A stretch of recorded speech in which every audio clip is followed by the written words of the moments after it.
This episode of Troxel is supported by ArcVision. Save 5% off anything and everything, including any type of license of the just released Rhino version 8 when you buy from arcvision.com/store and use code TRXL at checkout.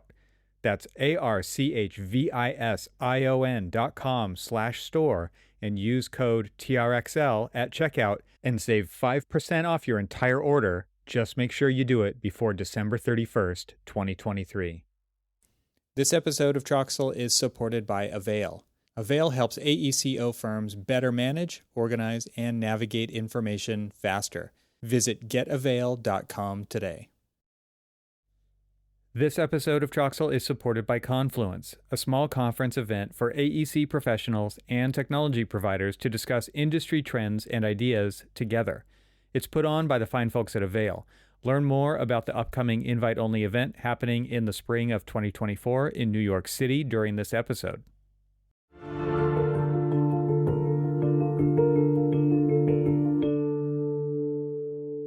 Hi, everyone. Welcome to the Troxel Podcast. I'm Evan Troxel. Just a quick announcement before we get into this one that this is the last episode of 2023. I've got some great episodes in the production pipeline here at Troxel HQ, and I am so looking forward to releasing them, but we'll all have to wait until 2024 to hear them because I'm taking some much needed time off to reset.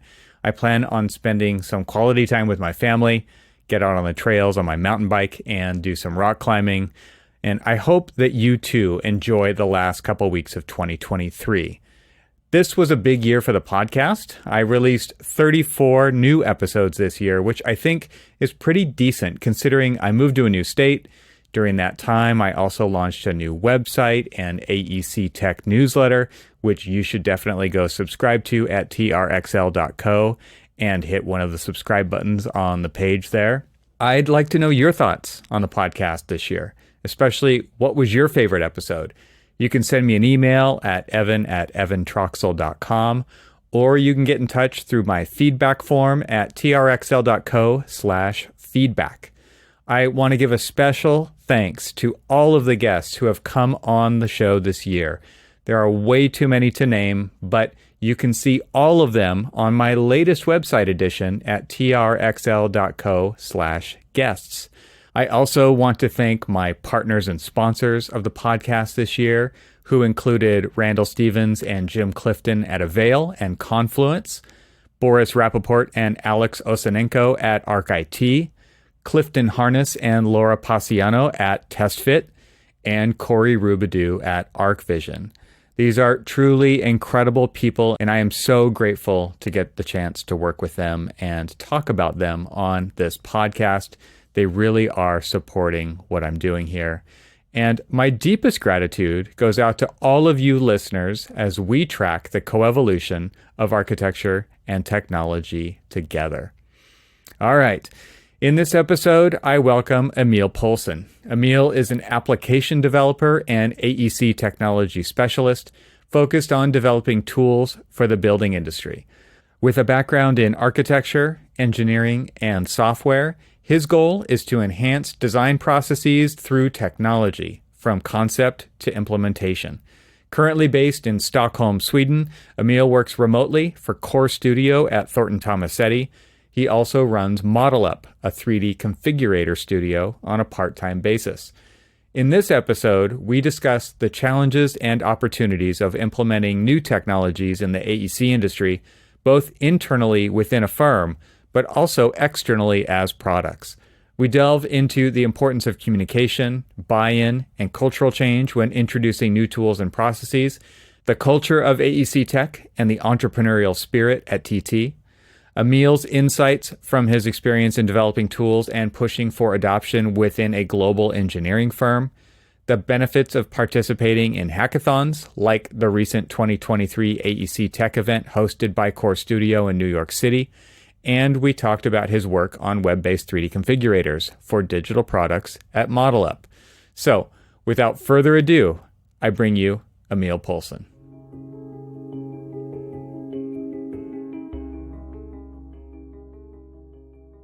Emil, welcome to the podcast. Great to have you. Thanks, Evan. Pleasure to be here. You are streaming to me from Sweden. I can't remember if you're the first Swedish guest, but I just had somebody from Norway on. I'm going to hit all the Nordic countries here, I hope. That's all right. As long as you don't mention Switzerland, I think you're good. Because that's the common mix-up, right? I think they did an IPO of Spotify at Wall Street, and they rolled out the Swiss flag, and everyone was like, "Are you serious? What's going on?" What? Yeah. So it's a common mix-up. Yeah. I've been to Sweden one time. So Håvard Vashag was just on the show, and he's in Oslo. He's in Oslo. And Carl Christensen from Autodesk from Oslo, also, I believe. And now where are you in Sweden? Give us an idea of the geography. Stockholm. Okay, so I've been to Stockholm one time, and nice. My mother's side of the family is from Finland, and that was kind of the impetus to go to just to go visit. And so I had to do it all, had to do all of it for sure. That's but great. Absolutely wonderful place on earth to go visit for sure. Yeah, no, for sure. I mean, it's a good place, I guess, in many different aspects. Pretty dark these days or this season of the year, Yeah. But not emotionally. Maybe this season. But yeah, I was wondering where you were going to go with when you. No, I meant actual dark. Like right. I think at the peak around in December, close to Christmas, we have like 5 hours of sunlight or something like that. So right. You got to charge during the summer, and so you survive the winter. That's how it works. You're at those northern latitudes. Yes, definitely. I have experienced that.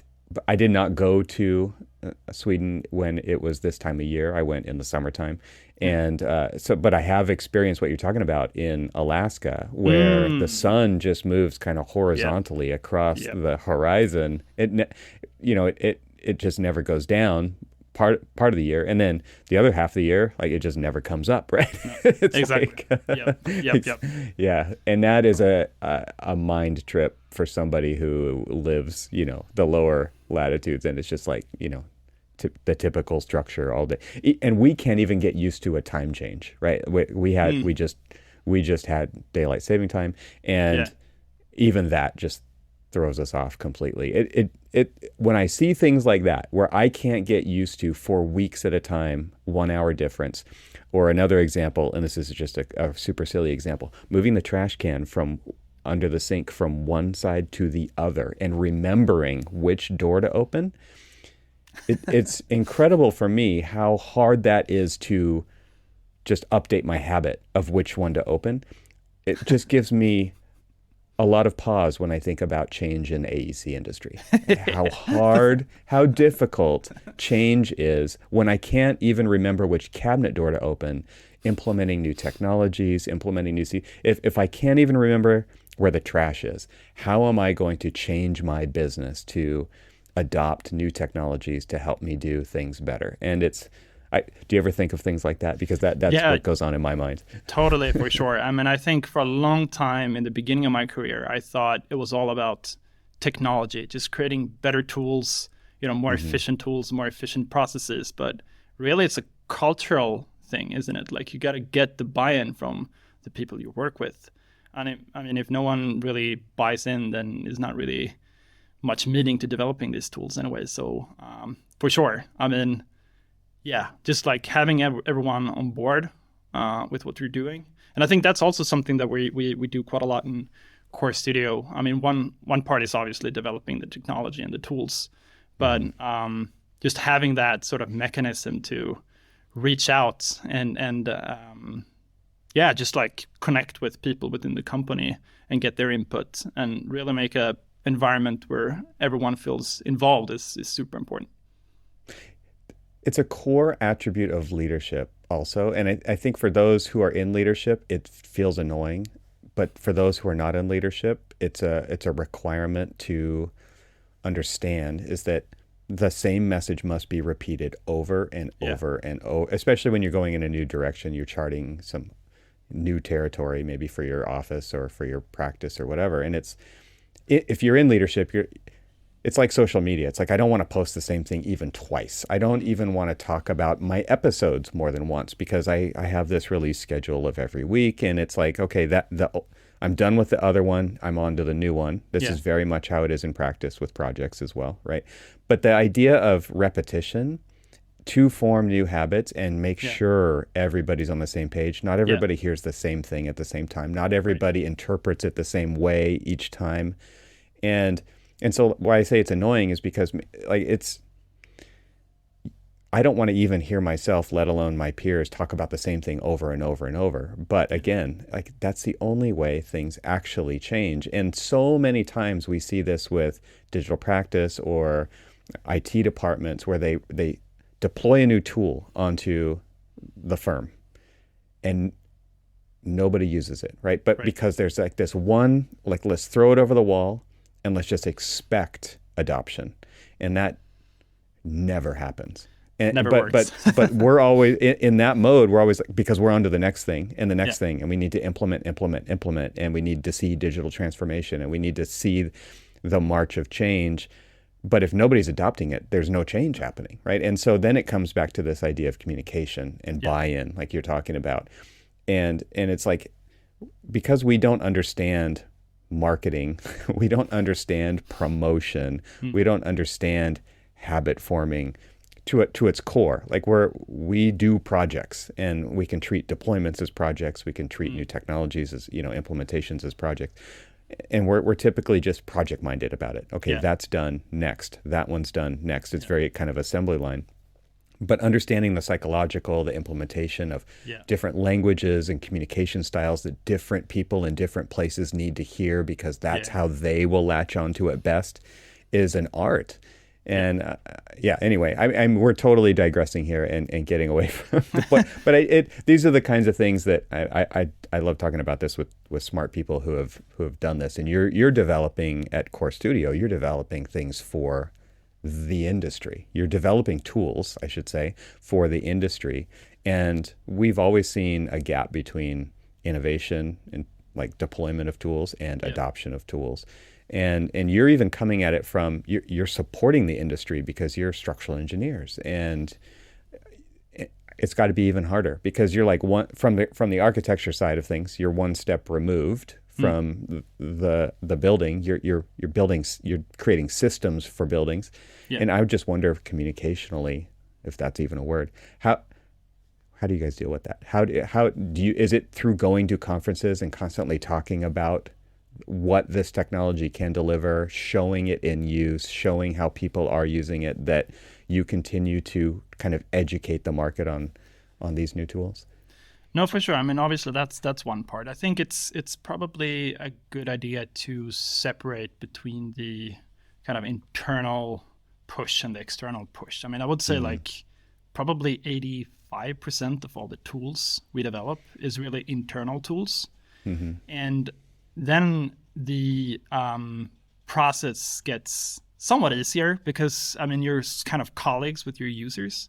So you can always walk around the office, tap someone on the shoulder and what's up? Is it not working? Like what's going on, etc. Right. So, but that's a process as well. I mean, as you were talking about, like it's not going to happen automatically. Like there has to be some channel of communication, and has to be some way of kind of spreading the word. And that can be a challenge for sure, because it's always like, if you look at tech companies, like you usually have someone dealing with the UX, someone dealing with the design of a user interface, someone actually developing the front end, someone developing the back end, someone actually being the product manager. There is like this huge list of different roles really.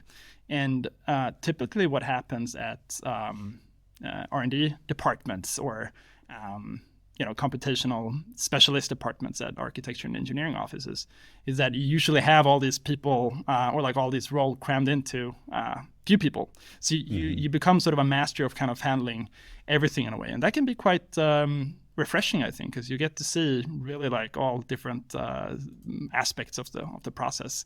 I mean, everything from idea creation to really implementation and then, adoption and just getting that feedback and so forth. So, I think that's really, where we do most of our communication, like just like internally deploying the tools and, getting adoption internally. And Yeah. I mean, I guess that's also a benefit of having, 1,500 people working in the same company using the tools, because, you can test it out. And if it actually works, you can start sketching on the ideas of actually getting it outside of the company as well. I want to ask I'm going to foreshadow a question. I don't want you to answer right now, but I want to do this to kind of pre-bookmark a piece of the conversation, Right. which is you're practicing structural engineering offices, global presence, and you have decided to productize these internal tools. And I'm sure that there's a whole decision-making process about what's useful internally versus maybe even what you would push out externally. And I don't know how closely those products match, right? But the idea of making that decision to productize and deploy software tools, I think is super interesting. Most firms don't do it. If they do, it's kind of, an open source kind of a manner. You're not trying to make it a viable income stream necessarily, because they're very small, piecemeal things.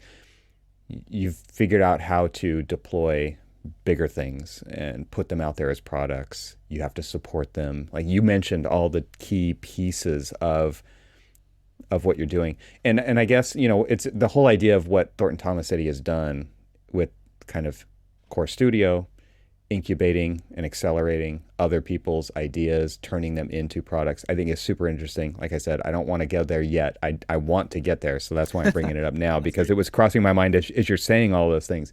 Before we do that, Emil, give us an idea of where you're coming from and why you've decided this career path for you. No, for sure. So I studied architecture and engineering at Chalmers University here in Sweden. I started back in 2009. Did my bachelor's degree, 3 years. So that's really a mix of pretty kind of typical structural engineering program, and so that's essentially 50% of the program, and then you have the other 50%, which is pretty typical architectural design projects and stuff. So what happens is, like, you start, maybe not for the first year, maybe like somewhere around like the second year, you start to think about, hey, how can I actually apply my skills within design and architecture into structural engineering, the way that you start thinking about engineering problems, and vice versa. Like, hey, can I actually bring in some of these engineering concepts into my design projects? And to kind of bridge that, the way that I see it is, at least, is through computation and tooling, really, and just like being able to kind of sketch mathematically. That's it's a pretty interesting concept, I think. Just like being creative with engineering and math and programming. And I mean, I guess I joined the grasshopper cult quite soon in my career, probably, I don't know, 2010 or something like that, and kind of never looked back, really. And that was, I guess, the gateway drug to getting to heavier stuff. Obviously, like some scripting and programming. And so yeah, I did that. I took a gap year between my master's and my bachelor, and moved to the UK, where I did an internship at Bureau Happold. So that was a great time. I worked with some really amazing people and got to work in some really, really interesting problems. Mainly like, football stadiums and some bigger train station buildings and stuff like that. And, there wasn't really any choice there. Like, we had to automate things and processes. And I mean, especially if you work for engineering companies, one common problem is just like turning geometry into clean stick models that you can analyze, right? So that's an important topic. So lots of interoperability, like just lots of automation in terms of, really kind of observing how engineers work and how they design components and systems, and trying to take their process and work with that. It's always about context and just understanding how your colleagues work, and you can kind of attack the automation aspect from that angle. So kind of did that for a year, went back to Chalmers, where I completed my structural engineering master's, and then I continued with my architecture master's. So I have a duo kind of master's degree there. Although I've never actually really officially worked as neither an architect or structural engineer. I mean, I kind of got into this, hybrid, basically, computational design or just design technology. So I joined TT Core Studio in 2016 and moved to New York, where I lived for 2 years, and kind of started out as a kind of developer slash computational designer, just helping out in projects, maybe like 50%, I think it was in the beginning, and then developing tools for the other 50%. But I quite quickly got into full-time development, probably after like half a year or so.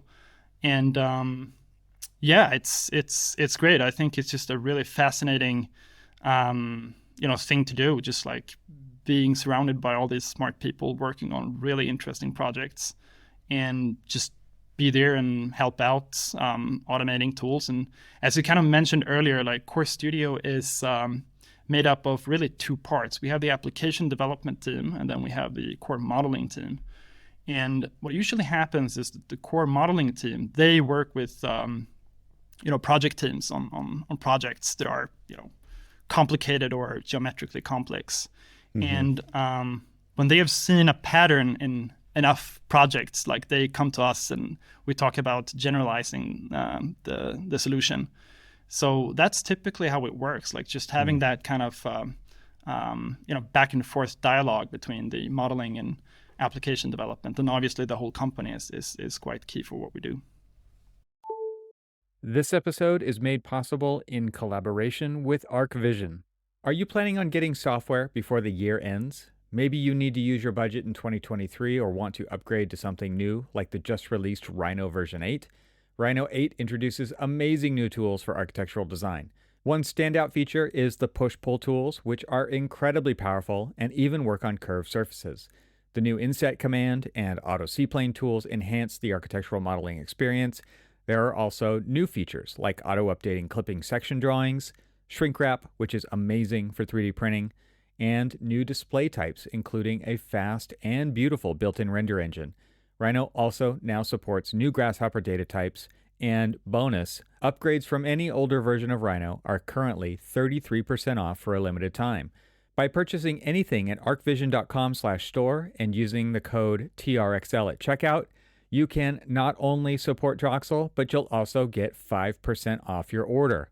ArcVision is an authorized reseller of Rhino, SketchUp, Enscape, V-Ray, and more. So whether you're a student, an individual practitioner, or part of a firm with multiple licenses, if you're looking to buy architectural software before the end of 2023, visit arcvision.com/store and use code TRXL at checkout and save 5% off your order. The link will also be in the show notes. My thanks to ArcVision for collaborating with the Troxel podcast. And now, let's get back to the conversation. Going back to your school, the idea of an integrated structural engineering and architectural program is really interesting to me, because the problem set, or maybe the nature of the mind that when it goes after these problems, those are two very different ways of solving problems, right? Like the idea of design being a very wicked problem, unknown unknowns, discovery process, trying to synthesize a multitude of inputs into a solution. Nobody knows what that path is going to be. And as we all experienced in school and studio, we experienced a different solution from every single person, even though it was the same scope of project, right? Engineering, though, is very different, right? It's kind of reverse engineering that final into like what it actually takes to hold that thing up. I think that's very interesting from a like both sides of the brain problem set. I mean, I haven't actually heard of that, at least in the US. Most people go to architecture school or They go to engineering school. Is that really what attracted you, or did you just not know which one you preferred and you kind of figured it out along the way? Like where did that come from in you? Yeah, Yeah, no, that's a good question. I mean, I think I've always been interested in design and art, obviously, and just mathematics and physics and all that stuff. I don't think I was particularly interested in buildings, to be honest, when I when I actually started studying architecture engineering. So yeah, maybe you're right. Maybe it was kind of an open-ended answer to an open-ended question there. Like, you know, I can postpone my decision a bit more. But yeah. Yeah, interesting. That whole world has got to be the idea of going to architecture school and doing really wild designs because you can, right? Because everybody's a designer, and then having to have this kind of accountability partner of the structural side of things. Where was that what projects were like? It was they were much more grounded in that sense. Yes and no. I mean, you know, we did a lot of projects that just require some amount of, you know, structural mechanics understanding. Like if you design a bridge, for instance, like it's just part of the design. Like how is it actually going to work? You know, think of a suspension bridge, for instance. Like there is a meaning and there is an idea of the structural concept. So I think that was really part of the sketch process, right? Like, you know, you almost like sketch, you know, force diagrams and sketch arrows and like, you know, how are we going to support this load, etc. So it's, I kind of agree that it's obviously different professions with completely like different backgrounds, but I kind of like the idea that it doesn't necessarily mean that it's completely different in terms of, you know, procedure, etc. But no, for sure. I mean, I think I had one project just came to mind now. There was a bridge project and I designed a sine wave bridge, and it was just like sine waves all over the place. I think I just started to learn Grasshopper and like went all in for it. And I think I even went as far as deciding the staircase as a sine wave. And like the teacher told me, like, people are gonna die in this staircase. You can't do that. Like, so maybe it was clear from that point that I wasn't gonna be a good architect anyway. But yeah, now I guess I was. No, exactly. I was just interested in, you know, tooling and I guess the process really. So yeah. There's definitely something really attractive about that visual programming process and watching the math turn into geometry. And I think a lot of times people go into learning a tool like that because they're interested in parametric control over geometry and updating things and playing with things in that sense. Yeah. Using that programming too, like you said earlier, like you talked about sketching with math, right? Like this idea of sketching through visual programming, I think is a totally valid concept. And a lot of people do that, but they don't necessarily think about it as math, right? They think about it as geometric, like how you're going to see that geometry in the end and being able to control that. Yeah, but the idea of looking at it like a function, looking at it, right? Because that's what it is. It's like first this, then this, then this, and it's constantly rippling through until you see the output. And if you go back and change something, you see the update. But thinking about that mathematically, I think is really interesting. And people who get into Grasshopper start to think like that. And it definitely, that the tool reinforces that. And when I went to school, there was no visual programming. There was no, it was all just hard modeling, right? It was all polygon modeling, solid modeling, some surface modeling, but it was purely geometry, right? Geometry was my favorite math class for sure. Like understanding those concepts and it was very visual. I think it's definitely a different piece of the mind that operates in that Grasshopper space. And I think for me, when I got into that eventually, very late, way later than what you're even talking about when you were in school, it was just very much, it was like stretching a new muscle. And I found that really intriguing because it was just something that I hadn't experienced before. And it was a new way of searching for design solutions. And obviously there's a lot of power there, right? To be able to make a small change and watch it ripple throughout is incredibly empowering as somebody who did not learn how to code, did not learn and it just made it democratized the ability for me and many others to code in quotes, right? Because it is coding, but at the same time, it doesn't feel like coding, right? So it's really interesting to think about all that and how it's kind of changed the pursuit of architecture over the years, and it's kind of an incredible thing to kind of extract out and look at that piece of it and what David Rutten was able to accomplish with a tool like that. No, for sure. Yeah. The idea of let's get back to Core Studio and Thornton Tomasetti. So you were in New York, you said, and is that really where you were introduced to Thornton Tomasetti and what you're doing? Yes. Yes and no. I guess, I was certainly interested in the idea of computational design and programming and technology within the AEC industry before that. But Thornton Tomasetti Core Studio was obviously my first real job in a way, right? Okay. So I got to see how things worked in practice for real, and obviously have learned a lot from just being there and working with all these great people. So it was an eye opener in many ways, and still is. So yeah. And when you were looking for that first job, obviously you have interest in computational design and problem solving. Were you specifically looking for a place to land that was a core piece of how they did what they did, or what was that decision like for you? Was it based on that or not? I think obviously, like having the opportunity to work with processes, I think was a key component in this. Core Studio is really just research and kind of developing tools for the practice, right? So I kind of was interested in pursuing a career in academia early on as well, but at the same time, it's just a pretty awesome thing to just be around real projects solving real problems. So I think that was certainly something that I was interested in. And I heard about Core Studio for long before I joined. So it was kind of a known figure in the industry, obviously. And then I had a friend who had done an internship a year prior, so she kind of connected me, and I was lucky to get involved.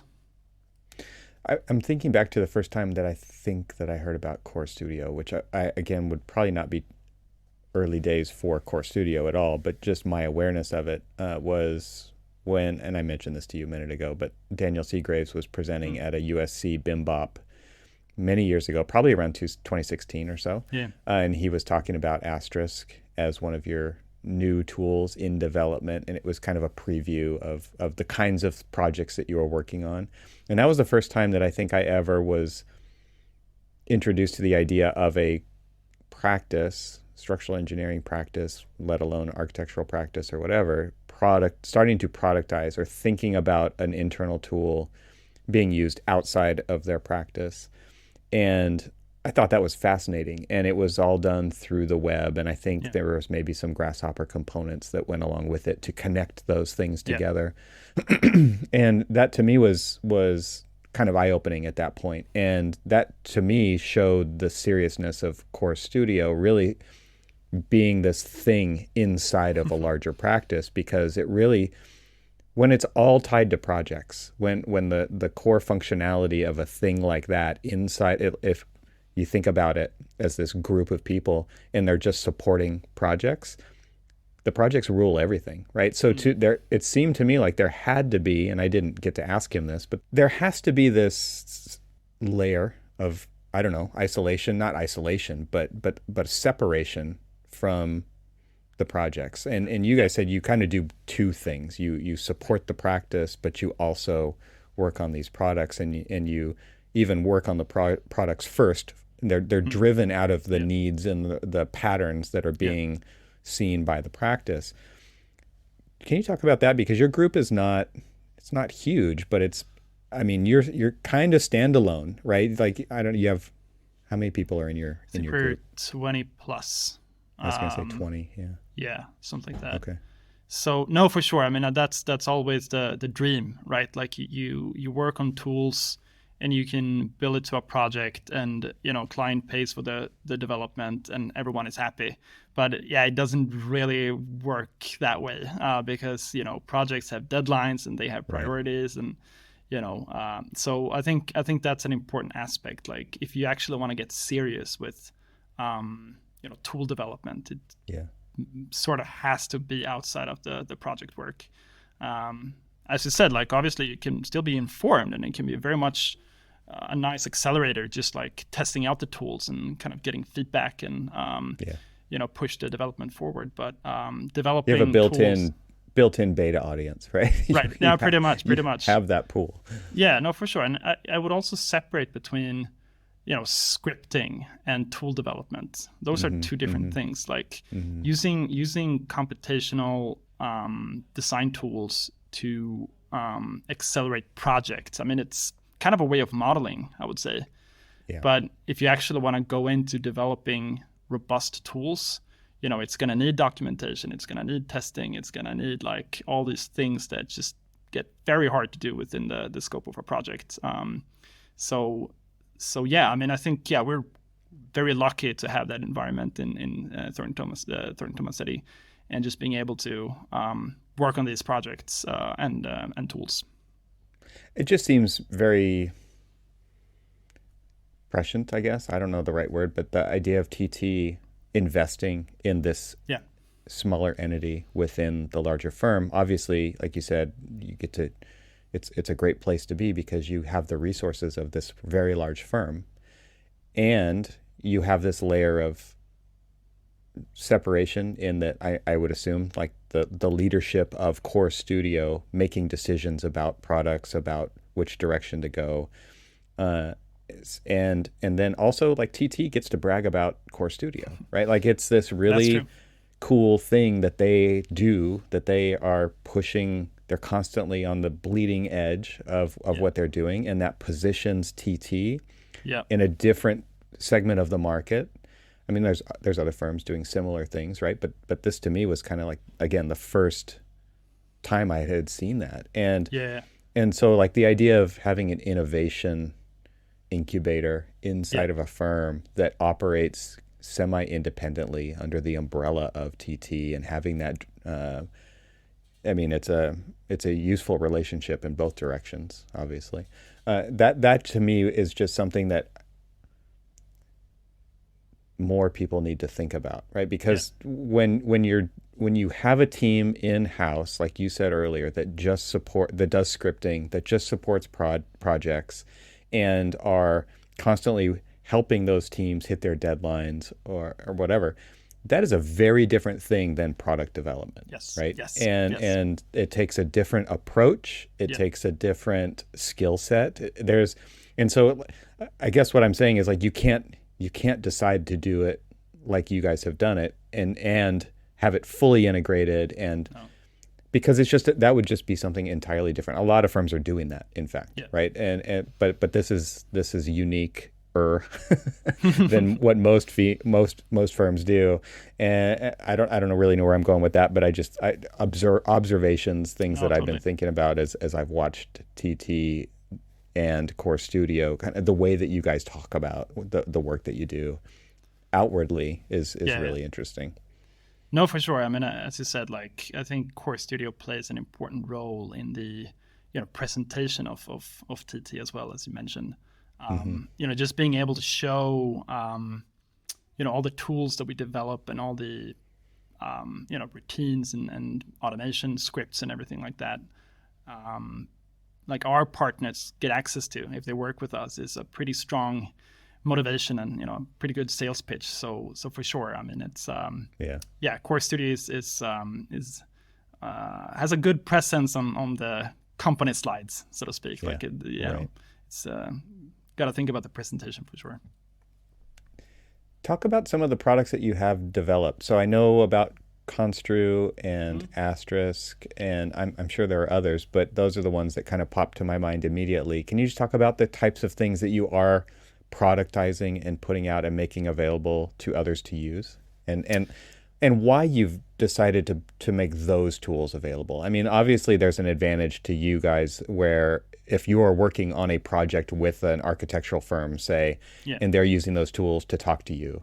But beyond that, I mean, I kind of assume there's also this ability for people to just use that tool, and you're just applying, you build the tool, people push something in, they get something back out, they can use it.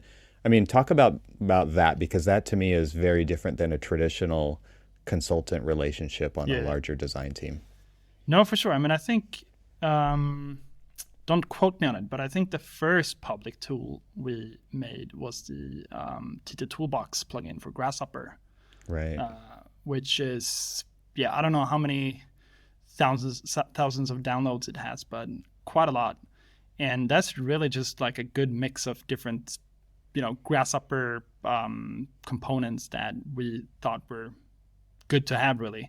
So I don't know when that was released, probably back in like 2013 or 14 maybe. I'll have to look that up on Food for Rhino. There's probably a history of that. Yeah, for sure. We actually made a new release like a year ago, something like that.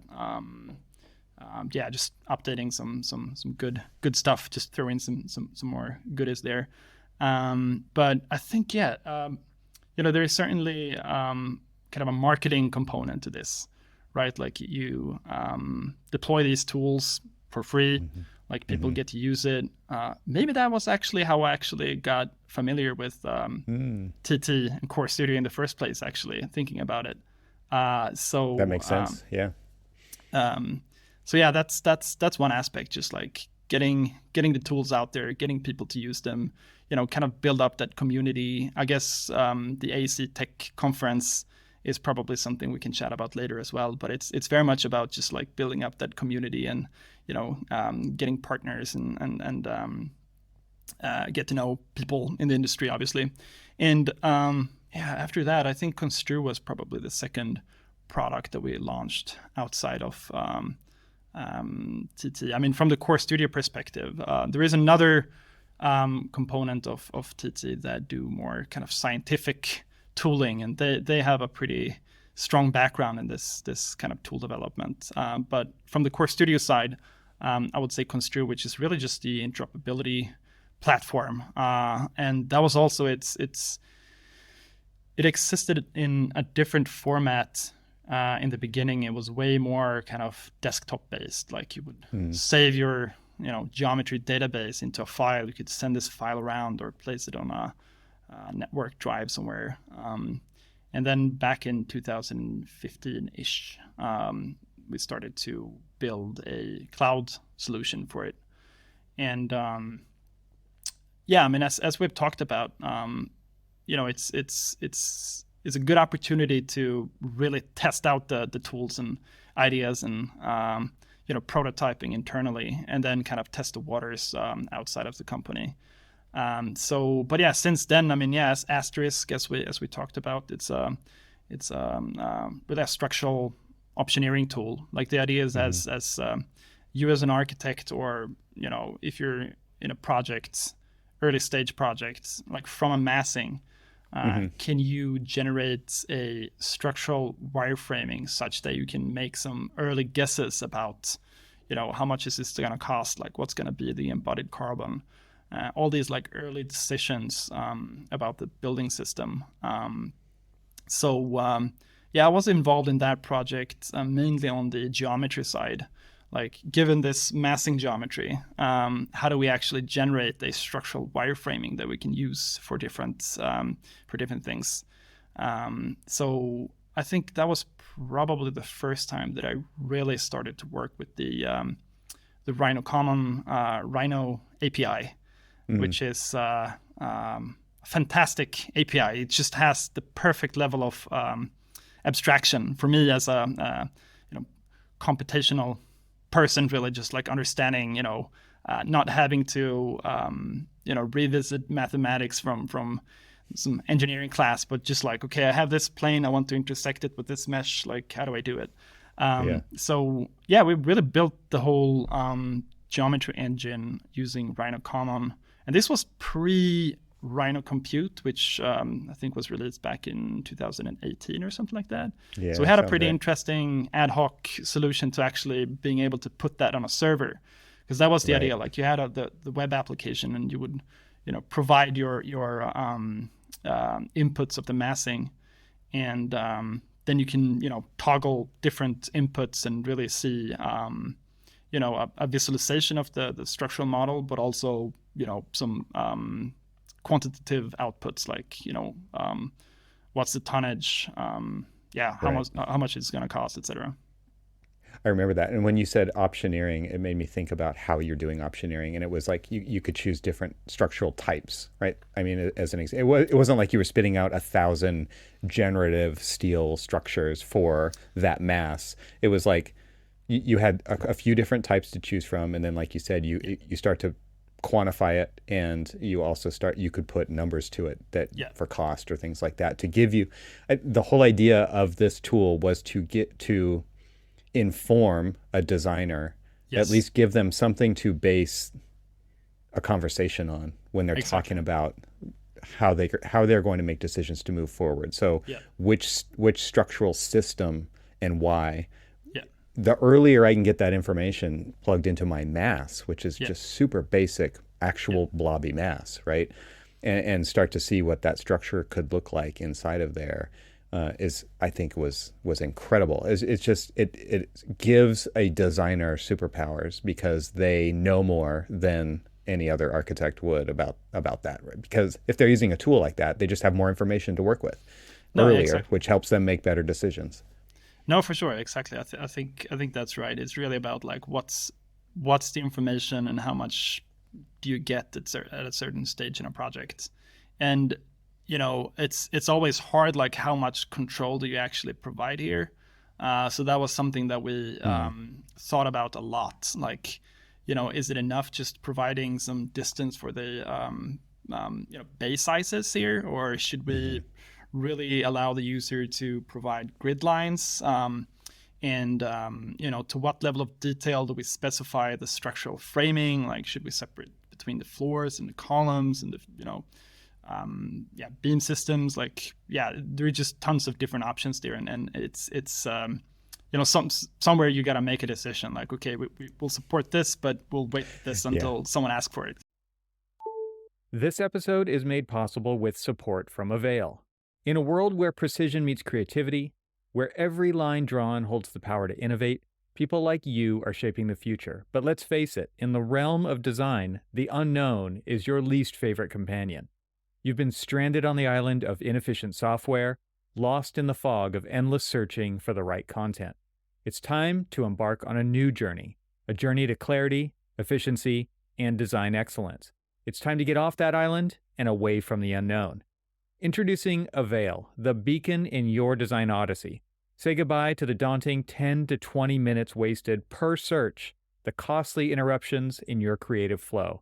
With AVAIL, your team will zip through content discovery, focusing more on designing and less on searching. Imagine a world where you can stop constantly fighting the costly fires caused by pulling content from past projects, building from scratch, or relying on personal libraries. AVAIL isn't just a tool, it's a revolution for AECO firms. Organize, manage, and navigate your project information with a leader that's proven in reliability, relatability, and success.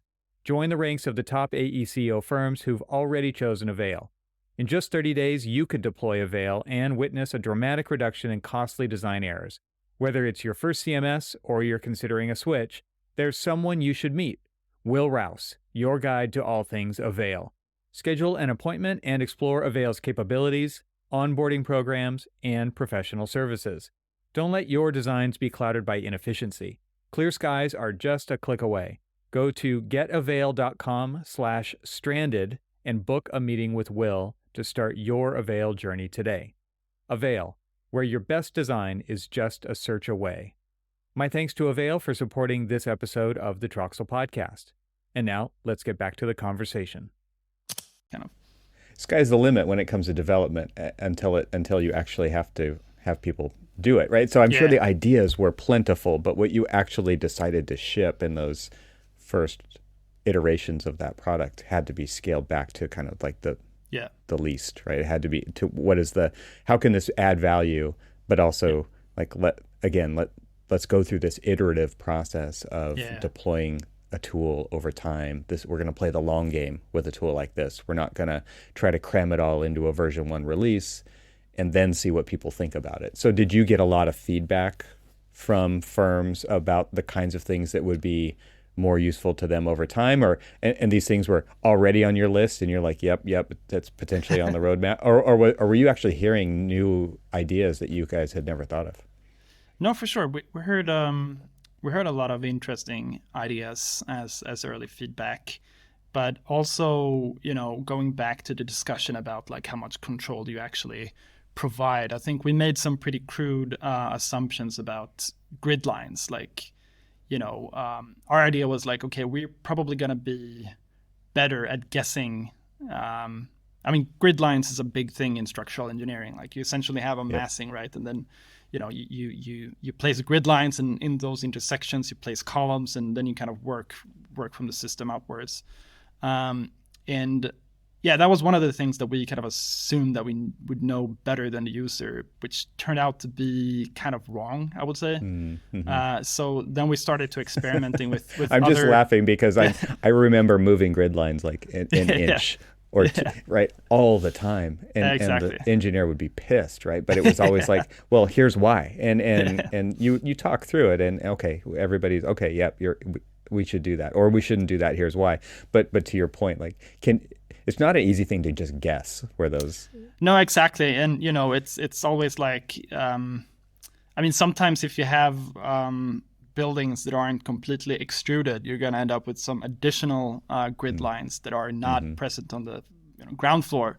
So it got just more and more complicated until we decided to actually, maybe we actually need some kind of editing functionality of the grid lines there. But we do actually have a Rhino plugin for Asterisk as well, which kind of allows you to edit the massing inside of Rhino and sort of have the system, computed really real time. So that's computing it locally on the user's machine? No, it's not. Okay. So that was a decision we made to kind of keep the geometry engine remote. Because the idea was like, okay, you use Rhino and the modeling tools in Rhino to kind of author your massing, right? And then you can essentially upload it to the system, and you can still like have Rhino running and edit it. We even had like a live sculpt mode, which would kind of react to everything you made in Rhino, like all the changes to the massing. But the idea was to kind of still have the ability to make it available without Rhino, so to speak. Okay.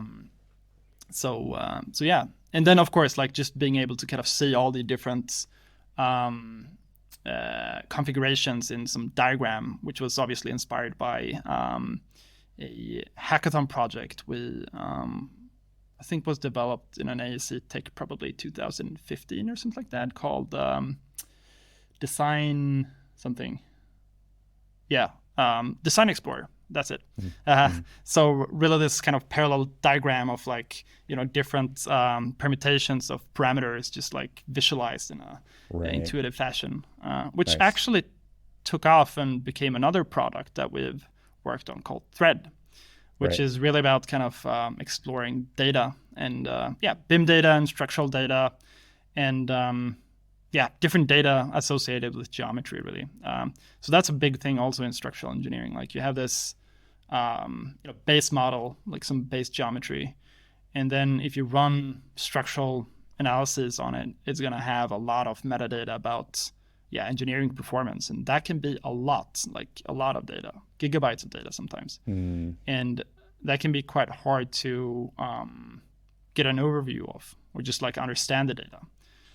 So I would say big parts of what we do has to do with just visualizing data in a meaningful way.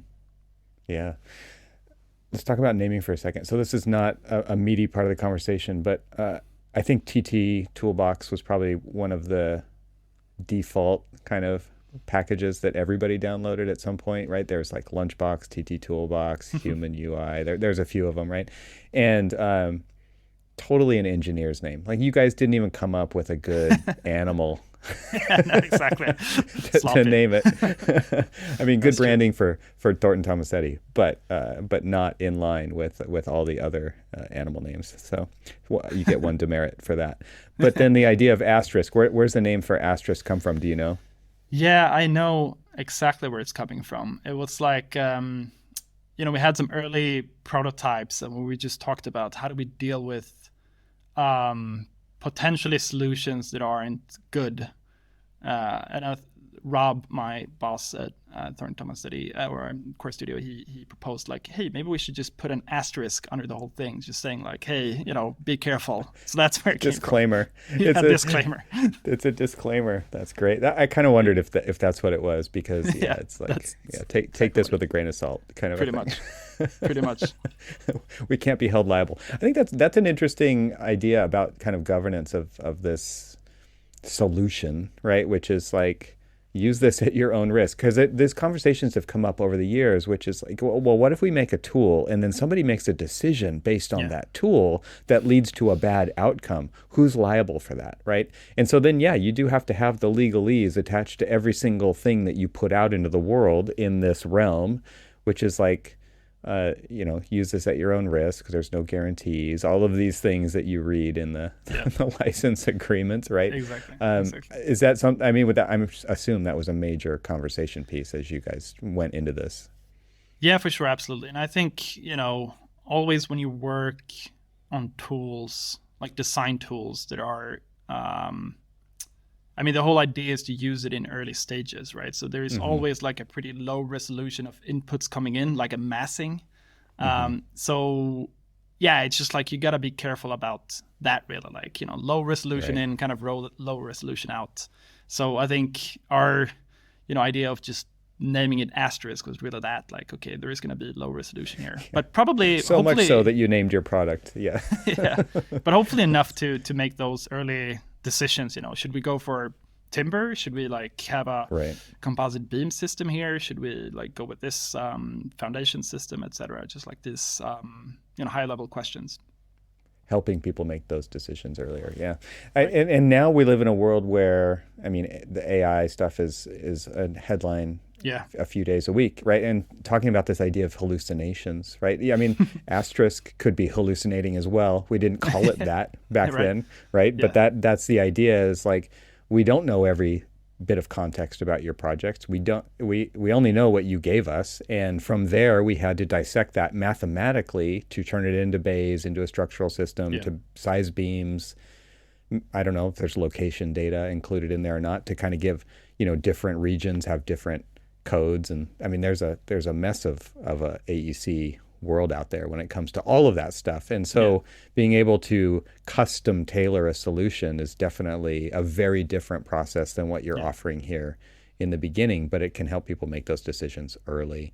And those could be hallucinations, right? And we hear disclaimers all the time now. It's like double check all of this, because what it's spitting out may not be even true, right?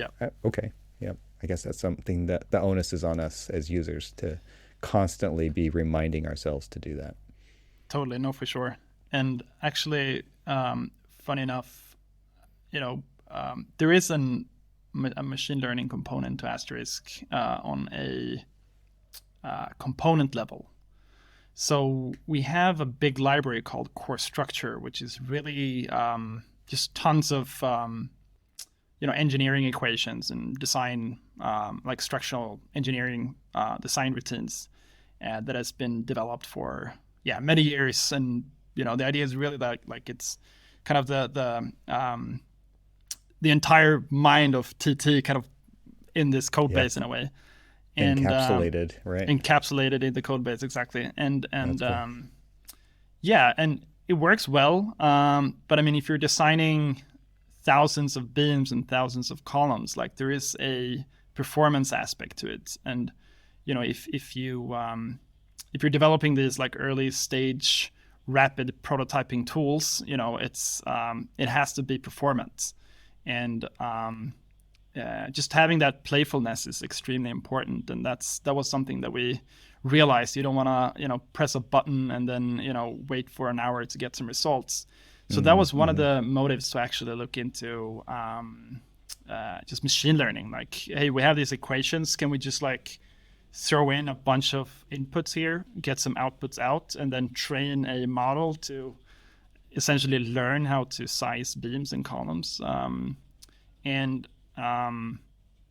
So when you do that, you get results within a millisecond or something. So Wow.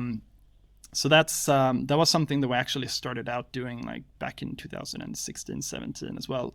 So we've been on the machine learning track for quite some time. Obviously now it's really started to take off, the whole AI discussion as well. And we had some ideas of how to start implementing some of that in the wireframing logic as well, like the structural wireframing logic, but never really got there. But it's a super interesting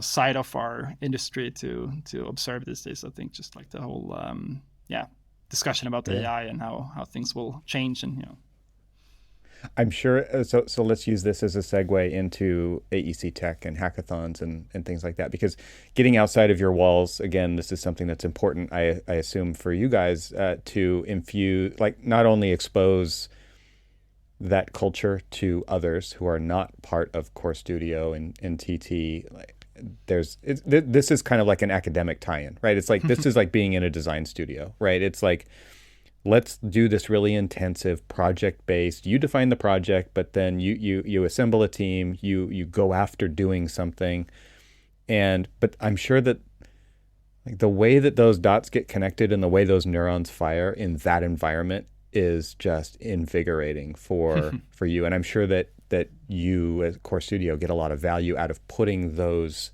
events on, and you're also contributing and participating in those events at the kind of user level as well on teams, right? You guys had a recent project, Rhino Anywhere, right? So let's just chat about this general area from the high level all the way to working on a team and producing a new idea and putting a kind of proof of concept together and putting it out there. Let's start at the high level from a value proposition of putting on hackathons, the whole AEC Tech thing. Give us an overview of kind of where you stand in that whole thing. No, for sure. I mean, we've been running the AEC Tech event for more than a decade now, actually. Wow. Yeah. And it's really composed of, I guess, three things. Like, first of all, you have the workshops, is where we essentially invite people to teach things. I mean, we usually have some folks from McNeil, the folks from Ladybug Tools, usually there. Hypar has been there. It's just a fantastic opportunity to get these really innovative people just like showcasing their stuff and like just showing, hey, this is a tool that we've been working on, or a feature that we've been working on. Just get that kind of one-to-one connection with the actual author of the tool is just amazing. So that's one component. And we have like virtual versions of that as well. Obviously something that got, more and more important during the COVID times, and we kind of stuck with that since then. And then we have the symposium, which is the, just like keynote speakers. We invite, interesting people, and, they present their stuff. And finally, which is obviously my favorite portion, is the hackathon, where people get together. So it starts out with the lightning rounds. So it's usually around 10 in the morning, something like that. You get a cup of coffee, and the pitches start. So if you have an idea, I mean, there is a microphone. That's why it's called the lightning rounds. Like, you just present maybe 1-2 minutes, just present an idea. If you have something yourself you want to present, you can do that, or just like sit back, listen into other people's ideas.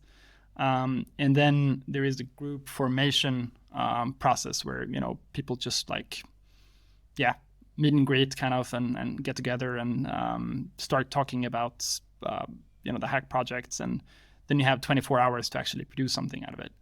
And yeah, it's just a fantastic format to get things done in a way, because there really isn't that much time to, reflect on different trajectories, or like, should we do X or Y? It's got to be pretty fast, and that's I think that's a fascinating aspect of an industry that's otherwise quite slow, right? In thinking about like how long it takes to build buildings and design buildings. So yeah, I mean it's we host it yearly in New York, and we've kind of built up a pretty good community around it now. So we have a Slack channel, where people can communicate throughout the year, and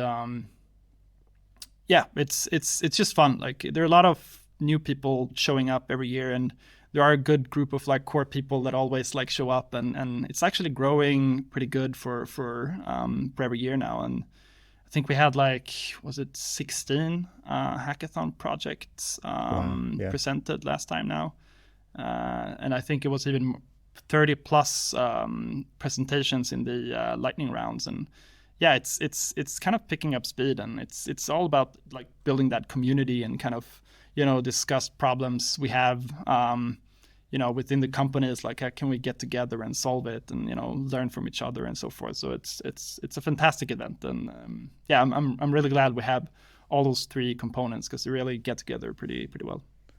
It's interesting to think about how over a decade it's probably shifted quite a bit from workflows to product.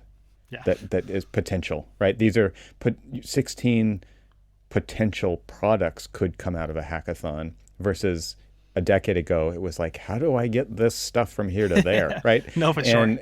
And I think that's pretty fascinating because of startup culture, venture capital, just everything's a pitch deck nowadays, and people have ideas, there's no end to them. So I think that's really interesting. And I wonder, like, people who go into this, they've been incubating, I assume, these ideas maybe for a little while at least, and they're presenting them. Like they're probably less on the fly inspiration from that conference, but it's like somebody's had this idea, they've been kicking around in their head for a while. I'm going to say it out loud and see who else here is interested.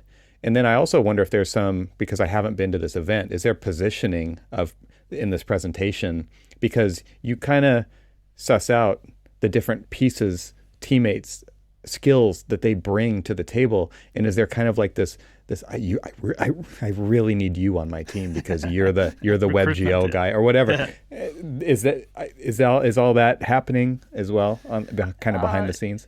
Informally, yes, I would say, but there is no list of competencies that a specific hackathon project needs or anything like that. It's more organic, I would say. And sometimes you get up there, you pitch, and then you start talking with some people, and then this idea turns into something completely different. Like it's it's quite fascinating, just like having that sort of platform to you plant the seed, and then it becomes something completely different from what you thought initially.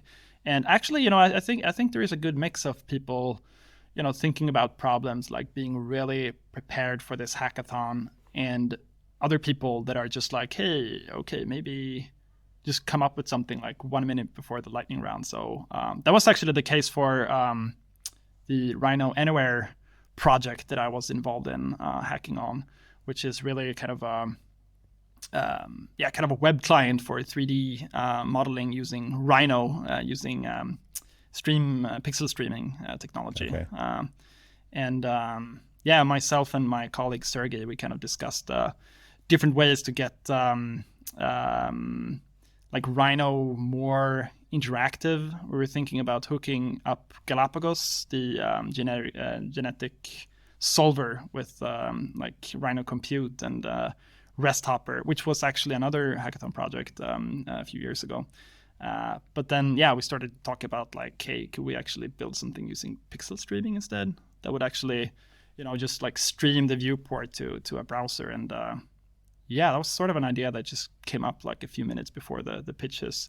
So I think it's a good mix of people having actual problems that they have encountered in their daily daily work, they actually really want to solve, and then some people that just want to like mess around with some new technologies or like think about different ways of doing things and such.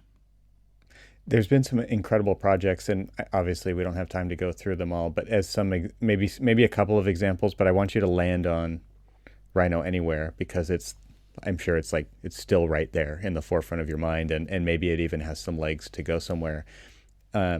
Give some examples of the kinds of projects that have come out of AEC Tech hackathons. Yeah, for sure. I mean, it's interesting because you always see a theme for every year. I think back in like 16, 17, it was all about like interoperability. Like, hey, can I turn this Revit model into, this Tekla model or, whatever. And then there was another year where it was like, okay, I have this 3D geometry. Now I want to visualize it in a browser. Can we do that? We had 1 year, I think it was probably when the Rhino Compute and Rhino Inside stuff was released, and everyone just put Rhino inside of other processes and was like everything. Rhino inside, Rhino inside everything. Can you guess what the theme for this year was? No, not at all. I can't guess the 2 letters that this one was about. No idea. Never. Yeah. Nope. Not going to go for it. I'm not taking your bait right there.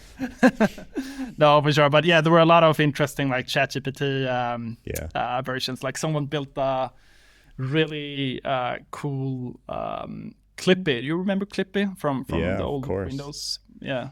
So it looks like you're trying to write a business letter, right? Exactly. So someone made a Clippy for Reddit.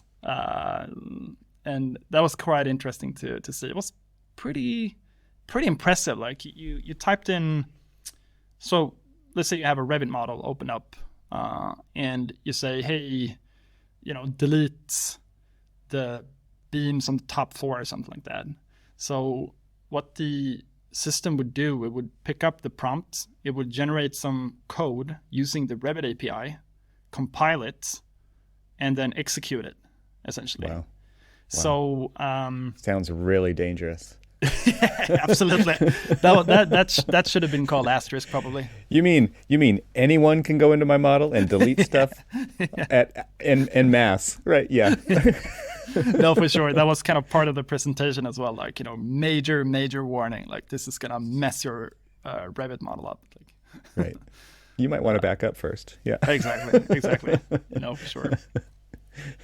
That's cool. I mean, my not taking the bait to say it was about AI was I hope that landed. But the idea of ChatGPT as a really good interface. I mean, the idea of text prompting to do things does democratize tools to a certain extent. That is absolutely incredible, right?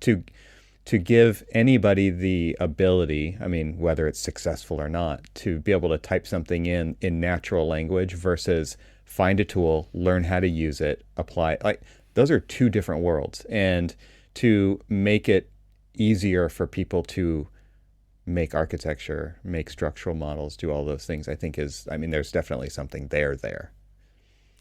No, for sure. I am also super interested in that. And I mean, as I said, like it's you can even apply it on, software development. Like you're getting into some new library or like some new, I don't know, SDK that you know nothing about. Yeah, I mean, it's like the Matrix, right? This is when Neo says, I know Kung Fu, all of a sudden. Exactly. I mean, it's kind of like that. I mean, it's our ignorance has us putting those projects off, learning those things is now maybe turned into an advantage because I don't have to learn those things. I think that is really interesting. And with great power comes great responsibility, right? If you literally can delete the structure from the top floor, like you're giving somebody great power and also great responsibility when all these projects have so many stakeholders, so many team people working in the models at the same time. And it's like, you did what, right? It's no longer just like, I need you to sync to central. It's like, I need you to run all your prompts by me first, kind of a thing. Yeah. No, for sure. Absolutely. It's, it's really fascinating. I mean, I think especially with, I'm really interested in the combination of, parametric design and kind of natural language. I mean, the idea of kind of having some sort of configurator or parametric model and using a prompt. It's all about like getting the GPTs to create that glue code, right? Like you have the natural language here, you have the configurator or some system here. Like, can the GPT figure out the glue between? Yeah, that's fascinating, because then you can get the GPT to write Revit code, or like code using the Revit API, or get Python, the GPT to actually or Python, or just like, hey, these are my parameters. Like, I want to create an L-shaped building with this type of roof. Here's the schema for all the parameters. Go. It's fascinating to see how things evolve there. And we're seeing Hypar do that, right? Yeah. Where it's like describing a podium building in an L shape with 10 stories above it, and it thinks about it, and then there it is in full 3D. And is it exactly what you want? Maybe not, right? No. Probably not. But at the same time, like that took 10 seconds. Like that, from just writing a sentence and maybe editing that sentence to get something a little bit different is an amazing starting point. Yeah. And it goes back to the idea that Ian talked about in the very beginning, which is, why do we always start with a blank page? Why are we forced to start with a blank page? I mean, this is a super shortcut, right? To having something to bounce ideas off of, just through writing natural language. I think it's absolutely incredible, and it's a paradigm shift for the way we approach what we do. I mean, and what, like you're talking about Core Studio, we have ideas for AI, right? Like this wasn't a thing in AEC 5 years ago. Like this idea of using it as a tool to make stuff, let alone some of its other amazing uses to basically to categorize things automatically based on shapes and locations in room. Like we see it in so many different ways. Like there's adding structure to our unstructured data, like using computer vision to pick things out of an image and tell us what's in there. I think it's absolutely incredible to see all these things come together. And for us to ignore that is crazy to me. If firms are actively choosing to ignore that, I think it's crazy, because like this, the way that I used to talk about digital practice when I was running the digital practice team in our firm was like, we call it digital practice. It's just gonna be practice at some point. Like everybody needs to think like, and so this is another level of that. This is like, we call it AI, where it's just gonna be in everything, and you're not gonna be able to distinguish it as this other thing pretty soon, right? It's just going to be, and it already is in so many things, and we just don't label it under that label, but we see it all the time, right? In so many things that we do. So for people to ignore it, I think is kind of foolish at this point, because it is a paradigm shift. It will change the way that we approach, or it already has changed the way that we approach doing what we do. No, for sure. And I mean, I think it's easy to laugh at it now, like looking at some, I don't know, pictures, like AI generated pictures with some deformed hands or something like that. But I think it's just a matter of time, really. Like it's getting. We're so good at picking out those stupid little things and focusing on that, when the bigger picture is like, that was magic. Like that, you have to. We all have to acknowledge that was magic, right? Totally. It's that kind of a thing. It's like I've told this story before, so forgive me, audience, but I haven't talked about this with Emil, but it's this idea of 3D printing, right? And it's working all night building this model for you on your behalf. Like, yes, you have to babysit it a little bit because you don't want spaghetti, right? But at the same time, like, so the interaction I had with a senior architect was like, well, why does it take so long? I'm like, what are you talking about? Like, that is literally magic. And it does it while you're sleeping. What do you mean, why does it take so long, right? Like, again, missing the forest for the trees. It's like, I think it's similar with this AI thing. It's like, look at what's going on, big picture. This is a new era. I mean, I hate to say it because you see that all over the place. This is the next iPhone moment, whatever those things are. Like this is a paradigm shift, and the reason I say that is because when was it? It was 2017. I was doing a tech conference in our firm, and it's like, think back 10 years. 10 years ago, did anybody think that every single person was going to basically have a supercomputer in their pocket? Right. 10 years. That was just 10 years, right? And nobody could raise their hand and say, yes, I totally saw that coming. Nobody, right? I think this is kind of like that. It's like, what is this going to look like in the next 5 years? What is this going to look like in the next 10 years? It's going to be undistinguishable from it's going to be tied into absolutely everything. Yeah. For good or for better or for worse. I mean, No, for sure. I think I had a similar aha moment when I used ChatGPT for the first time, and you realize this is not a chatbot. This is a brain. Like, I think just like understanding that it's not necessarily the interface of me chatting. Like, this is a brain that's automated, that sits on a server and just do stuff.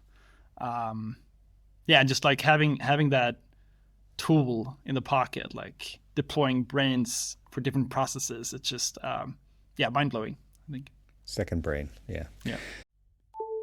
This episode is made possible with support from Confluence. Picture this. October 2019, Lexington, Kentucky, the birthplace of Confluence, a place where tech leaders, AEC product developers, and practitioners came together for 3 transformative days. It was more than a conference. It was a confluence of ideas, discussions, and unforgettable social experiences. Since then, over 200 attendees have experienced the magic of Confluence. I've had the privilege of being part of 3 of these remarkable gatherings, 2 in Kentucky and 1 in Orange County. Each one a melting pot of learning, collaboration, and camaraderie around a topic shaping our industry. And now we're thrilled to announce the next regional Confluence event in April 2024 in the vibrant heart of New York City. This time, we dive deep into the realms of AI and machine learning, unraveling their mysteries and potentials in our industry. Are you interested in being part of this exciting journey? To continue the conversation? To shape the future? Visit the link in the show notes for more details. Confluence, where ideas flow, connections form, and the future of AEC technology is shaped, one conversation at a time. My thanks to Confluence for supporting this episode of the Troxel Podcast. And now, let's get back to the conversation. Yeah, so let's talk about Rhino Anywhere. We still have a couple topics that I want to get to here. So let's talk about Rhino Anywhere and this idea of putting Rhino basically into a web browser where you have direct modeling capabilities. You're using fancy terms like pixel streaming going on. And so just break that down for people who don't know what that is and what was interesting to you about chasing after this project. No, for sure. I mean, I think, modeling is hard. Like 3D modeling is hard, and it's even harder to build good systems that do 3D modeling. That's why you have people like McNeil that have been developing Rhino for, decades. 25 years. They just had their 25th 5-year anniversary, wow. Right? That's crazy. That's crazy. Yeah. So it takes time, and you can probably build something simple for drawing, a line starting from point A to point B. But like if you actually want to get that, fully fledged 3D modeling environment, that's hard. So, but then on the other hand, you have obviously constraints being, tied to a desktop application. You got to have the Rhino, Rhino installed, and there is a little bit of a process there. And we started to think about like, what if we actually wanted to, well, first of all, have the ability to just get access to essentially Rhino's modeling capabilities in a browser, essentially like going to the browser, typing up an address or a domain, get there, and then you have a 3D modeling environment. And we kind of attacked it from the angle of, this is kind of a library. It's not necessarily a fully fledged product that's ready to go. It's more like, here is a piece of technology, and you can do pretty much whatever you want with it. So we hacked together a little Rhino interface on the web, really. And the way that it works is you have Rhino running on a server. And typically what you do when you want to visualize 3D models on the web is like you send the entire 3D model to the client. But here we actually wanted to try something different. So what we did instead was just to essentially mirror the viewport that was on the server, like in other words, the Rhino viewport, to a browser. So that was one component, just getting the stream of images, really. I mean, if you think about it, like a 3D viewport is just an image, right? So we take that image, we send it to a web client, and then there is communication going the other way around as well. Like from the browser, like you have all these like click events. Like if you now actually see the thing in your browser, you want to be able to click on an object or like select something or maybe like draw something. So there is a stream of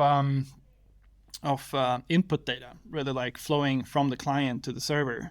So then you have this relationship like the browser, the client provides a bunch of inputs, which then the viewport reacts on. And for every change in the viewport, you take that frame, really, like the picture of the viewport, and then send it back to the client.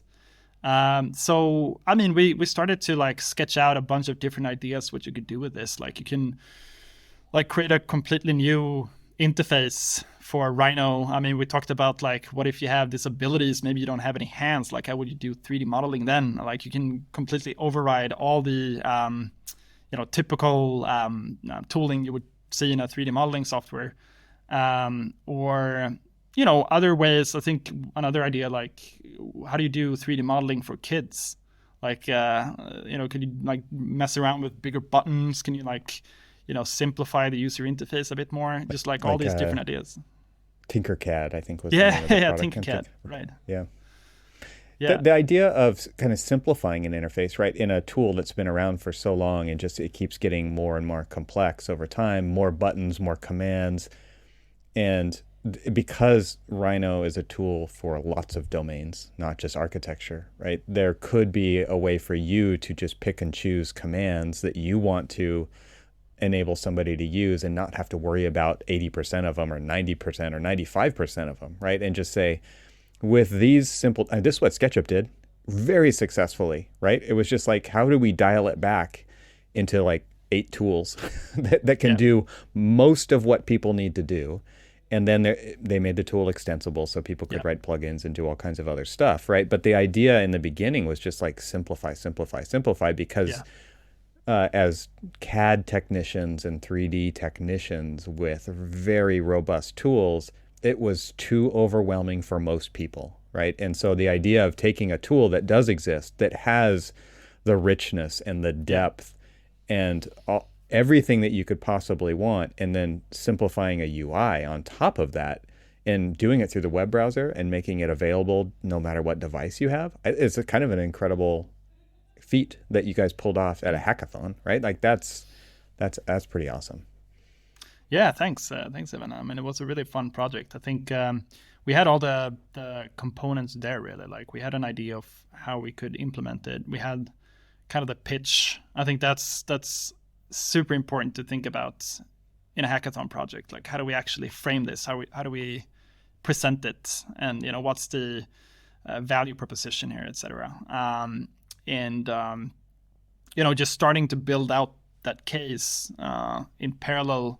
You work on the implementation and the tool development, and then just have fun. That's also an extremely important aspect of hackathons, and just allow yourself to experiment and mess around and fail and pick it up again and so forth. Yeah, this was the thing that originally enabled me to reach out to you, was just seeing that. Like it was, I saw your post on LinkedIn about Rhino Anywhere and what you guys had done, and I thought, we need to talk about this because we haven't broached the subject of hackathons on the podcast yet, and so this is a great kind of introduction for people who haven't participated in those, or people who have watched from the sidelines maybe for many years, of why they might want to show up at one of these events and get involved. Because again, like this work that you guys pulled off is going to go back, and it is going to initiate some other ideas in the work that you do in the office, even, I would assume. Like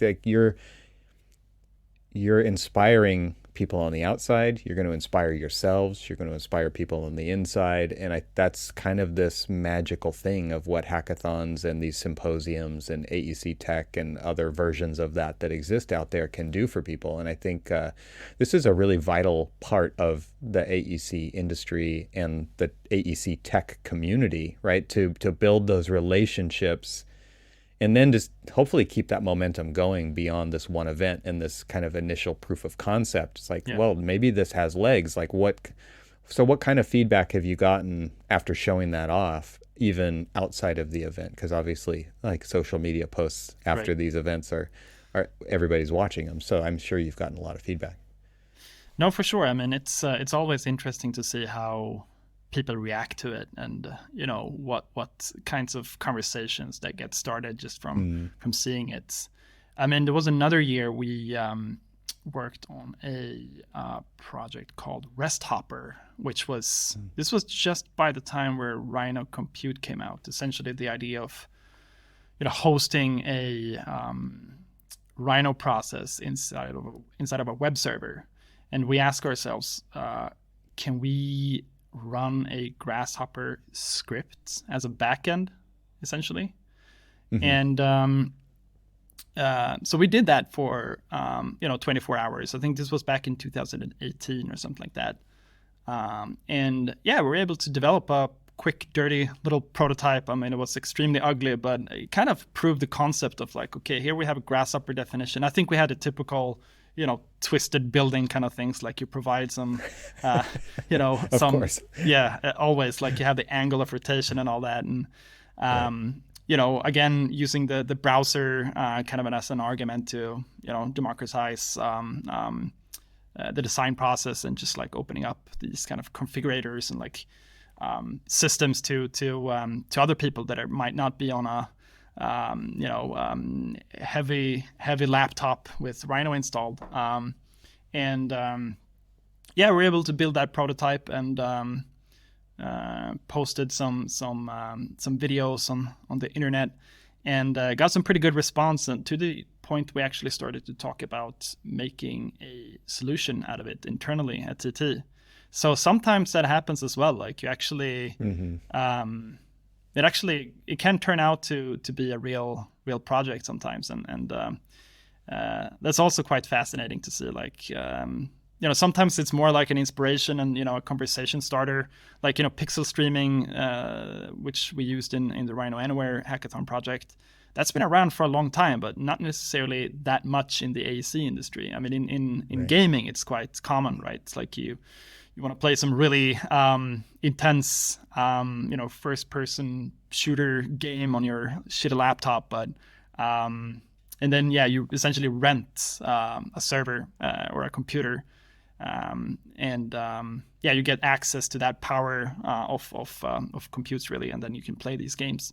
So it's just a way of like starting conversations and potentially even like continue the projects, either like if you do something in the office, or sometimes we see projects kind of resurrect in other hackathons as well. Like, you kind of build on top of what's been developed in previous hackathons. So it's a good conversation starter. That's cool. Well, let's talk about your other project that you've got going on, Modelup, and what that's about, and why that's something that you're pursuing as well. Because when I looked at your webpage, one of the things that I think it was in the About section at it's modelup.co. Is that correct? It's modelup3d.com. Oh, okay. Modelup3d.com. So tell us about that project and what you're doing there.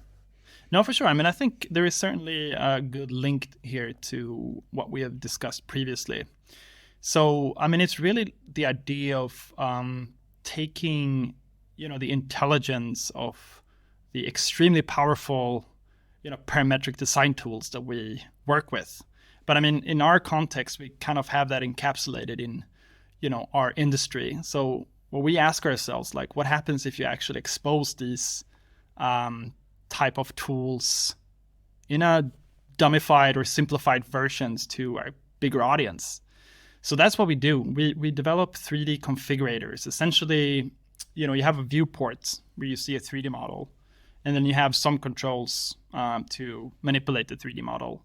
And obviously extremely inspired by how Grasshopper works, right? Like you have sliders, you have, buttons and, toggles and all that. And, messing around with these parameters will update the model. What we do, we don't necessarily work with neither architects or engineers or, people in the building industry. It's more about targeting kind of a lot of building products, more on the like homeowner side, or we have one company that we work with that produces kind of outdoor rooms, like aluminum systems with glass, really. We help them to build 3D configurators essentially, and it's really, kind of leveraging the computational design tools that we've been working on for so long. Again, kind of productizing something to productize something, right? Yeah. It's like, no, sort of, yeah. It's inception. It's the whole idea of configurators, again, kind of new to AEC in that respect. I've seen it with Shapediver as well. Maybe we can talk about the difference between what we're seeing with Shapediver versus Modelup. But the idea of giving somebody else outside of the organization access to a certain number of parameters and options, and making it so that they can make decisions based on the inputs that you provide, I think is super interesting, right? And it gives a practice or a firm the ability to, drive interaction, include people in the decision-making process, but also potentially productize a thing that they've, the logic that goes into making that is that's your IP at that point, right? And it becomes a thing, though, that with their decisions, they can send that information back to you, and you could probably tie costs and all kinds of things to that to automatically provide that information to them. But then you basically have a snapshot of their order, in quotes, right? And that becomes another avenue for you to produce a thing that people then purchase, and it's another maybe a business idea. So. No, totally. Exactly. I think that's really it. Like the information. Like I think for us being, comfortable with 3D modeling and parametric design, this is kind of basics, right? But for someone who has no idea how to use 3D modeling, maybe doesn't even have a laptop, like being able to generate a visualization of a kitchen, or a do-it-yourself table, or like all these things, and like getting the drawings and bill of materials, it's magic. Like that's magic for them. Right. I think it's just really fascinating thinking about parametric design and like computational design and grasshopper logic, and putting that sort of outside our industry, and see the value that can provide is it's pretty immense. And they don't even need to know it's Grasshopper. They don't need to know exactly. They don't care. Yeah, exactly. They don't care about Grasshopper. Yeah, they just want to build that kitchen, or like the table or chair or whatever. Like just give me the drawings. Like tell me how much material I need to buy, etc. So it's or place an order. Or place an order. Exactly. No, for sure. If you're gonna do all that on your end, that's really a cool idea. And so, you've talked about a couple of ideas, like a chair or a table. Like, give us an idea of the types of configurators that you've built beyond furniture. Yeah, do you have the IKEA kitchen generator? Have you duplicated the IKEA Swedish, website of functionality? Course. Yeah. No, for sure. I think... so where's the Volvo configurator? What else do we? Check. Yeah, what else? Spotify configurator, maybe. Right. Yeah, music playlist configurator. There you go. Exactly. We have a few projects in the pipeline that I probably can't talk too much about at this stage, but it's kind of mainly targeting like the home owners and home improvement markets. Nice.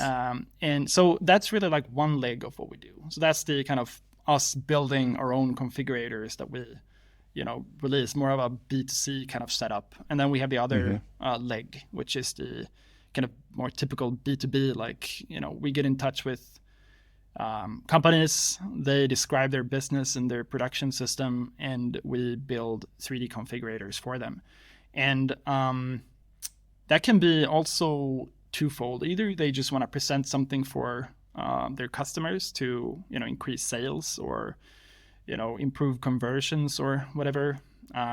or it can be just automating internal processes related to production. And sometimes it's actually both even. It just has a lot of potential when you actually get into these companies with the, parametric design chops, and you can, actually build something. Well, you can prototype it out quite quickly, right? Using Grasshopper.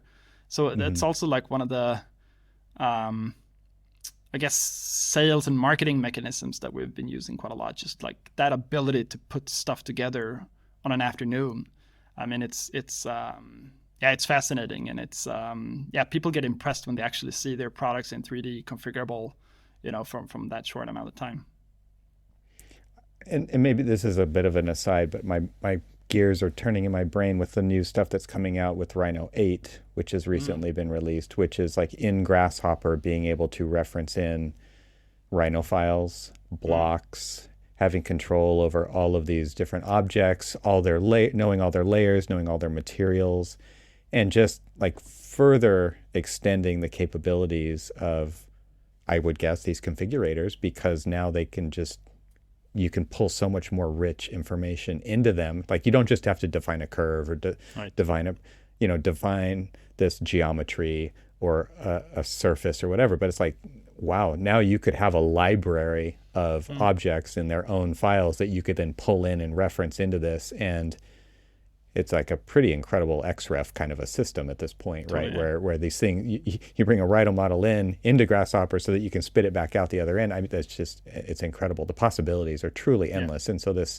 extensibility of this system is just continues to blow me away of what these tools have made us capable of doing as users. So no, totally. I'm productizing it. No, for sure. I'm super psyched about the whole push around Rhino 8 and how the McNeil people actually are able to build this out as well. Like, of course, like they have the core business. I talked to Brian from McNeil at some point, and he was describing like there is one type of Rhino users. They use Rhino and they do 3D modeling for different things, and then you have like the Grasshopper and scripting folks, and it's actually quite different and must be quite hard to accommodate both of these audiences, and making sure that both are happy. But I mean, I obviously belong to the Grasshopper and automation and Rhino Common scripting audience, and I'm happy.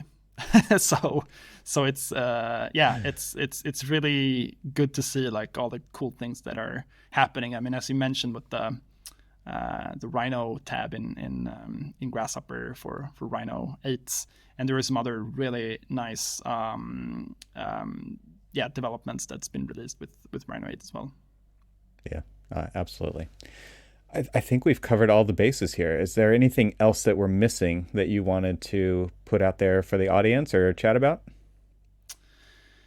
No, I mean, I think, more hackathons. Come to hackathons and organize hackathons. I think it's just an amazing opportunity to, network and get together, have fun, hack on something, dream a bit, actually implementing these dreams, and mess around with new technology and tools and stuff like that. And there aren't actually that many that organizes hackathons in our industry. I mean, there are a few, obviously, like Core Studio TT being one of them, but it doesn't actually require that much. Well, I shouldn't say that because Dave, my colleague, would hate me then. But it's it's not like organizing a conference where you need like a space to sit in and like speakers and all that. It's more like a bunch of people show up and you hack on things, and it's just a fantastic format, and in general just like building communities and making friends, really. So I would encourage people to do that. You got to bring lots of extension cords and power strips and coffee, right? That's true. It's different than a big conference, but there are components that are necessary. I just thinking about like the advancements in just laptop computing in the last decade of what has been capable to be accomplished at a hackathon just because hardware has advanced so much is got to be such a cool thing. Like the things that you guys can hack together in a day is incredible, and you're doing it all on a very portable device. It's pretty neat to watch that happen. No, for sure. And it's, I think also if I just look at the hackathons that we have hosted for, a decade, like the level of outcomes has been just evolving dramatically. Like it's so impressive to see like how the bar is raised for every year, and it's really fascinating to observe, and it just continues to raise, and it's just a fascinating, playful environment that I think is really, really fun. So who is not coming to these hackathons that should be? I think that's a good question to ask, because I have an idea, but I want you to answer that first, because it seems to me like it's going to attract the usual suspects. Like you've built this community, there's people who are definitely wired for this, but who should be there, who's not? That's a good question. I mean, I think there is certainly a level of zooming out a bit. Like, I guess you can just like see your day-to-day work and just like grind on. And, maybe you're not too passionate about what you're doing. Maybe they should actually come. Because it's really like, you actually get to do fun stuff and, think about real problems from a kind of fun perspective. But obviously, like depending on the location, of course, there can be some logistical components to it that can be tricky. So maybe that. What did you think of? My idea is that firm leadership who is interested in digital transformation or the capacity or the like what it could do, I think they would get so inspired going to a thing like that, and just being an observer and walking around the tables and watching the passion for this, because I think there's still a separation in some firms that there's a digital team, and that's what they're just part. They're another team under the umbrella, and the shift, like I said earlier, going from calling it digital practice or whatever you want to call it to practice is inevitable, right? And so the idea of like this, it's not how we do it. It's like, it's hard. Tools are not a means to the end, but they are the only way that we actually get there nowadays, right? So, it's interesting to me to start to shift the conversation around this is our firm does digital, our firm does sustainability, and thinking about this as a menu of options versus this is the way that we do things, and shifting that in leadership is extremely important for those leaders who are not, they don't have visibility into that because they're not seeing it maybe in their own firm, or they don't know where to look, or they don't know who to ask. Going to a place like this would just, I would think, light an intense fire of FOMO, right? That to me it could be a catalyst then for change on many other levels in the industry that need it, because of course you have this community that is super fired up about this stuff, and like you said, maybe it's even a reprieve from the day-to-day, and it's something new and exciting, and it'll light a fire and get them excited about why they do what they do. And on another level, we need this industry-wide, we need to address the adoption thing, and we need to address that, like raising all boats with the tide kind of a thing, not just unique firms who are willing to invest substantially into this kind of thing, or individuals who are investing in themselves to bring these tools to their firm, and it falling on deaf ears or whatever. Like, so to me, it's like we just need more players in this. And I feel like the grassroots level is there. You're proving it. AEC Tech is a grassroots level thing, but, and Thornton Tomasetti with Core Studio is proving the other model exists too, right? Top down, because of that big investment. But we really I think we need a lot more of that, because I think the grassroots side of it's covered. Right? Like, students learn how to do this stuff in school. They go to a firm and the firm isn't using it, right? And so like you sought out a company that was kind of digital first. There are so many companies out there who are not, and people are trying to get tools into the door and they're going nowhere. And so to kind of flip that, I would say like the invitation needs to go out to firm leadership, not just CEOs, but COOs and other people who are like their day-to-day, like CFOs. Like CFOs want to see innovation and change. Like they're invested in their companies. And I actually see sometimes more passion from a chief financial officer than I do from a chief executive officer as far as innovation and transforming the way that a firm works, because they want to add value to their customers. They want more customers, right? They want more clients, and they want to have an innovative architectural portfolio or engineering portfolio, right? And so they're also going to be a key person at the table who's making decisions about digital transformation in their company. So anyway, that's my soapbox for the end of the episode here. I think you're totally right. I think, the top brass and more senior folks would really have fun at these kind of events. And I think it's also, some people think of hackathons, like you gotta know how to write code to participate meaningfully in a hackathon, and that's not true. I mean, there is so many aspects to a hack project, and so yeah. I mean, even if you're a C-level executive and you don't know how to code, like you can certainly like be there and have a good time actually participating in projects, or just hang out. Like that's the other model. So for sure, I think you're absolutely right. I think that idea of kind of flipping the table of like a C-level person is used to being the talker, the decider, the one who is listened to. This flips the tables. Like if you go into an environment like this where the experts are the ones driving the laptops, driving the technology, and just soak it up, just sponge it up. I mean, and just like you said, just kind of go and relax and watch what happens. And I think that would be an incredible opportunity to actually fade a little bit into the background and not have to be the one on stage performing, and instead let the people who are really, really passionate about that and doing that thing be those people, and you get to sit on the other side of the table for once. I think that could just feel really cathartic too. It's like, because then you can go back to your firm and you can enable that to happen at the highest level, and figure out ways to attract that talent to your firm, and figure out ways to get that culture going in your firm. I mean, that to me is what leaders have to do to be relevant in the future anyway, right? So this is a great place to kind of get infused with that in a very meaningful way in a very short period of time. No, for sure. I think, you get impressed by how much you can accomplish in just 24 hours with,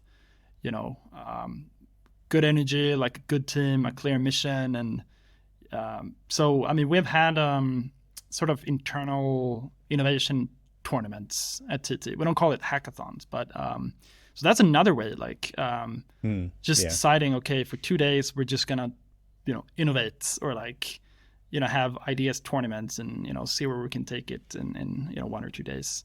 So that's the other takeaway, I think, that can be interesting, that you get a kind of a sense for when you attend a hackathon. I think that's really important, is to actually separate innovation, in air quotes, from the day-to-day job, because I think there's an expectation on some level that innovation just happens, right? And it does not happen. It's like, we're just trying to solve problems. There's no guarantee innovation, again, in air quotes, will happen. And every company wants to say they're an innovative company and they're innovating with technology or in design or sustainability or whatever it is, right? But to separate this thing out and have these tournaments and actually say, like, okay, we're not worried about billing to projects right now. No. We're just interested in incubating ideas, and the value of that process and stretching those muscles and getting that to be part of the culture. That's a great way to do that. I absolutely agree. That's really cool to hear that you do that internally as well in this tournament style. Yeah, no, for sure. It's fun. I mean, it's I think what I find fascinating, and as you said, like, you always have a bunch of context in your daily work, right? Like you work on this project, and these are the constraints. In hackathons, it's not really like that. It's more like you're starting out from a blank piece of paper, right? So it's that's really enabling, I think. Just like, I can do whatever I want now. Blue sky. Yeah, right? Blue sky. Like no legacy code base to support here. Let's just go for it. Kind of. Right. Well, very cool. I appreciate this conversation. It's been really fun to talk to you, Emil. So I'm going to put links to hopefully everything that we've talked about. So we'll have Thornton Tomasetti, we'll have Core Studio, we'll have the AEC Tech Hackathon, we'll have modelup3d.com. Is there anywhere else that people can follow along with what you're doing? I'll put a link to your LinkedIn page as well, but I think that might cover it all. But if there's anything else, let me know. No, I think that's perfect. I mean, I use Twitter and LinkedIn mostly. So yeah. Okay, great. Well, Awesome. thanks for this conversation. It's been great. Yeah, thank you so much, Ivan. Pleasure to be here chatting with you. Thanks to our sponsors, and thanks to our members this week. Find out how you can become a member at trxl.co, and I'll talk to you again next week.